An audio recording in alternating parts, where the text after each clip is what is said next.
You recognize that silence.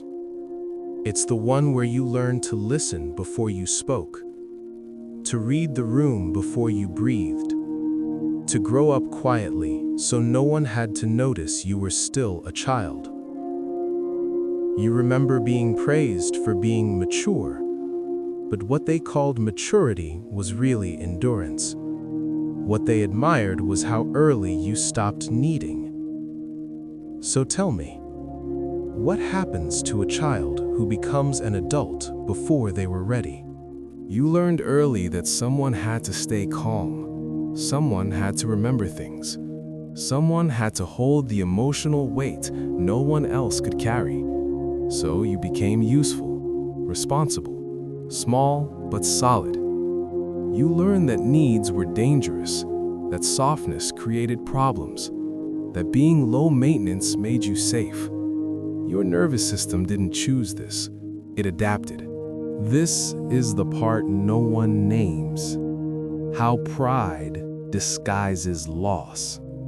Because when you grow up too fast, you don't just lose childhood, you lose permission to be messy, to fall apart, to ask.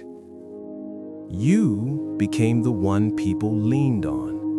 And quietly, you learned no one was coming to lean on you. That wasn't strength. That was survival wearing a compliment.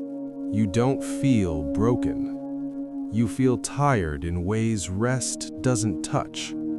Because hyper-responsibility never turns off. It follows you into relationships, into silence, into sleep. You monitor tone. You anticipate disappointment. You overfunction so no one sees how much you're holding. You weren't born this way. You adapted. And here is the quiet truth waiting underneath all of it. Nothing about you was wrong. Your system learned what the room demanded.